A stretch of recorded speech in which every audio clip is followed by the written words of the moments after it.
Cricket की history का सबसे बड़ा मजाक हुआ है कल जब पाकिस्तान टीम अनाउंस हुई और बाबर और रिजवान का नाम नहीं था। ठीक है, ये दुनिया की क्रिकेट की हिस्ट्री का सबसे बड़ा जो है वो मजाक हुआ है। अगर अगर मैं मुझसे ये पूछो ना कि जो फिक्सिंग होती है, ये स्पॉट फिक्सिंग होती है, उसमें भी आपकी जो बहुत बुरा हाल होता है, ठीक है ना। मैं शायद उस चीज को भी साइड पे कर दूं कि इतना बुरा हुआ है कि पाकिस्तान की क्या दुनिया की हिस्ट्री में इससे इससे बुरी सिलेक्शन नहीं हो सकती। मैं ये जो सिलेक्शन है, ये मैं यंग प्लेयर्स के बारे में बात नहीं कर रहा। जो यंग प्लेयर थे, ठीक है, उनकी सिलेक्शन हुई, होनी भी चाहिए थी। लेकिन आप ऐसे प्लेयर की आपकी सिलेक्शन नहीं हुई जो पाकिस्तान की क्रिकेट की हिस्ट्री की क्या दुनिया उसके बारे में बात करती है। और आप अभी रुक जाए, मैं पहले भी कह चुका हूं कि ये आगे चलने दे। आपके दुनिया के जितने बड़े से बड़े प्लेयर हैं वो सब इसके ऊपर बात करेंगे कि यार बाबर आजम क्यों नहीं है, क्या रीजन है, बाबर आजम क्यों नहीं है। बाबर आजम के बारे में बोला जाता है कि जी आईसीसी इवेंट का इतना बड़ा प्लेयर नहीं है, आईसीसी इवेंट कभी उसने नहीं जिताया, परफॉर्मेंस उसने कोई नहीं की। चले जी, मैं लोगों की बात मान लेता हूं। 92 का वर्ल्ड कप जब हम जीते, उसके बाद कितने वर्ल्ड कप ऐसे हैं जो 50 ओवर के हमने खेले, कितने जीते हमने वर्ल्ड कप।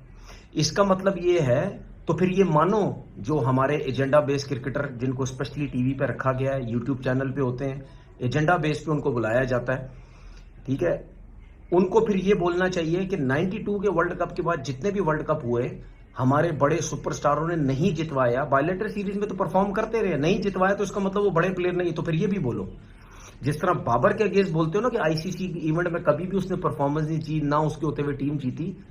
तो अगर ये मुद्दा सामने रखते हो तो फिर 92 वर्ल्ड कप के बाद जितने भी वर्ल्ड कप हुए हैं तो फिर कोई बड़ा प्लेयर नहीं है। बायलेटर सीरीज को साइड पे करो, इसका मतलब कोई बड़ा T20 क्रिकेट खेलने का सोचना भी मत। ये कुछ दिन पहले भाई तनवीर अहमद ने पीसीबी को चैलेंज किया था और आज भाई पीसीबी ने बाबर और रिजवान को दोनों को जो है ना भाई चलता कर दिया कि भाई क्रिकेट से बढ़कर कोई नहीं है, ठीक है ना। बड़े बड़े सुपरस्टार हैं और वो चले गए। विराट कोहली जैसा प्लेयर भाई अगर टेस्ट से ड्रॉप हो सकता है तो भाई फिर बाबर आजम क्या चीज है, रिजवान क्या चीज है।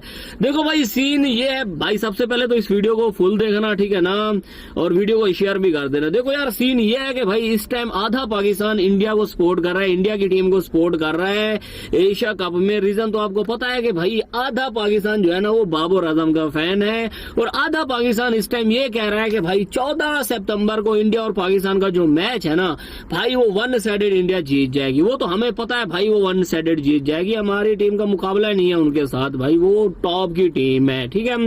और हमें भी पता है भाई हम हार जाएंगे, 100 में से भाई 99% हमें पता है हम हार जाएंगे। लेकिन हमें अपने यंगस्टरों के ऊपर पूरा बिलीव है कि भाई ये लड़के हारेंगे, बाबर और रिजवान की तरह टुक टुक नहीं करेंगे, ठीक है ना। आपको भी पता चल गया होगा। बाकी क्या कह रहे हैं कि भैया ये ओमान से भाई पाकिस्तान हार जाएगा बाबर और रिजवान के बगैर। तो भाई पहले जीते कब थे?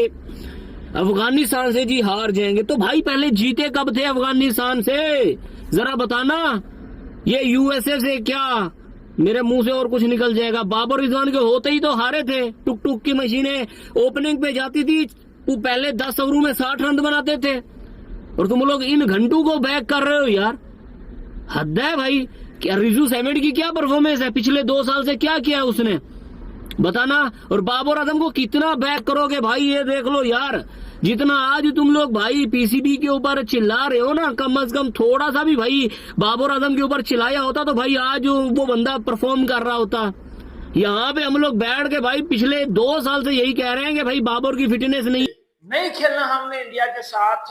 तनवीर अहमद ने ये बोल दिया कि पाकिस्तान को इमीडिएटली बॉयकॉट कर देना चाहिए इंडिया के साथ एशिया कप के मैच से। हमने इंडिया के साथ नहीं खेलना, ये डिजर्व ही नहीं करते कि हम इनके साथ खेलें। ये क्या कौन रहा है? ये कह रहा है तनवीर अहमद। तनवीर अहमद ने पाकिस्तान और इंडिया का जो एशिया कप का मैच है, जो कि आपको पता है कि 14 सितंबर को खेला जाना है, उससे पहले जो है वो ये कह दिया कि पाकिस्तान को इमीडिएटली बॉयकॉट कर देना चाहिए इंडिया से क्रिकेट खेलने से। ये टीम डिजर्व नहीं करती कि पाकिस्तान के साथ खेले। मतलब ये बात कर कौन रहा है? तनवीर अहमद। तनवीर अहमद जो खुद आज तक इंडिया के अगेंस्ट एक भी मैच नहीं खेला हुआ, जिसके कैरियर के टोटल मैच 5 हैं और वो ये बैठ के फजूल सा स्टेटमेंट दे रहा है कि पाकिस्तान को बाइकआउट कर देना चाहिए। असल में मैं आपको बात बताता हूँ, बात तो ये है, एज अ पाकिस्तानी ना, मैं एक बात बोलूं, एज अ पाकिस्तानी मैं चाहता हूं कि इंडिया बाइकआउट कर दे। पता क्यों? हमने एशिया कप में जलील हो जाना है, हमने एशिया कप में हार जाना है। और भाई मैं इंडिया पाकिस्तान के मैच का सोच ही नहीं रहा, मैं इंडिया अफगानिस्तान के पाकिस्तान अफगानिस्तान के मैच का सोच रहा हूँ। हमने अफगानिस्तान से पिलना है, हमने ओमान से पिलना है, इंडिया ने तो हमें पेलना ही पेलना है।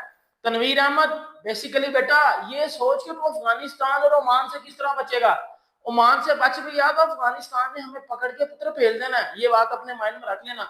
असल में मैं बात आपको बताता हूं कि तनवीर अहमद ने ये 2 से 3 बातें मैं आपको बताता हूं, वीडियो डिटेल से सुन लेना।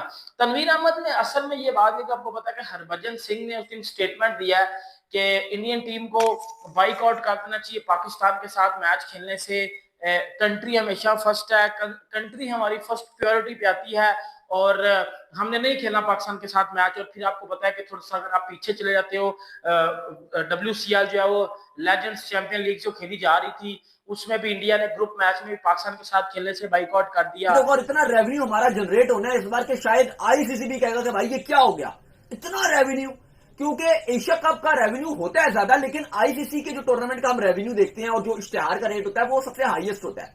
लेकिन जो माहौल बना हुआ है, जो हाइप बनी हुई है, और अली साहब जो सोनी ने रेट्स बताए हैं वो ये बताए हैं कि इंडिया पाकिस्तान का जो बेसिक आप कह लो जो स्टार्टिंग पॉइंट होगा बिड का वो 15 लाख रुपए है इंडियन रुपीस में, 15 लाख रुपए का 10 सेकेंड। ये PKR में बनता है 50 लाख रुपए और ये स्टार्टिंग पॉइंट है। और कहा जा रहा है कि ये PKR में 1 करोड़ पाकिस्तानी रुपीस में 10 सेकेंड का एड का जो प्राइस जो इंडियन व्यूवरशिप के लिए है, खाली ये पाकिस्तानी व्यूवरशिप के लिए नहीं है, ये इंटरनेशनल व्यूवरशिप के लिए नहीं है, आउटसाइड इंडिया नहीं है, सिर्फ और सिर्फ इंडिया की जो व्यूवरशिप होगी वो 10 सेकंड का 1 करोड़ रुपया 1 करोड़ रुपया चार्ज करेगा सोनी अपने एडवर्टाइजर्स को जो उनके एड्स दिखाना चाहते हैं। सोनी में आप अगर बैठ के मैच देख रहे होंगे तो भाई जो एडवर्टाइजर, आप भी एड चला सकते हैं अगर आपके पास इतने पैसे हो तो कोई भी चला सकता है, आपको पैसे देने पड़ेंगे। ये बेसिक इंडियन रुपीस में 15 लाख 16 लाख रुपए से स्टार्ट हो रहा है, जो PKR का बनता है 50 लाख रुपए बेसिक है ये।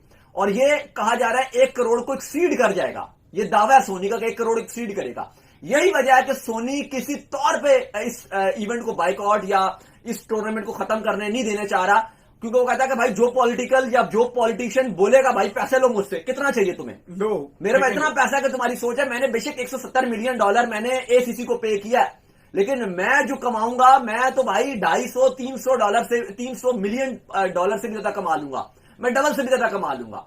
ये कहानी बन रही है भाई। और जो नॉर्मल मैच है जिसमें इंडिया नहीं खेल रहा होगा उसका भी इंडियन रुपीस में 2 से 3 लाख रुपए का 10 सेकंड का एड चलेगा, और जो इंडिया खेल रहा होगा वो तो 8 से 10 लाख रुपए का रेट होगा जो बेसिक होगा।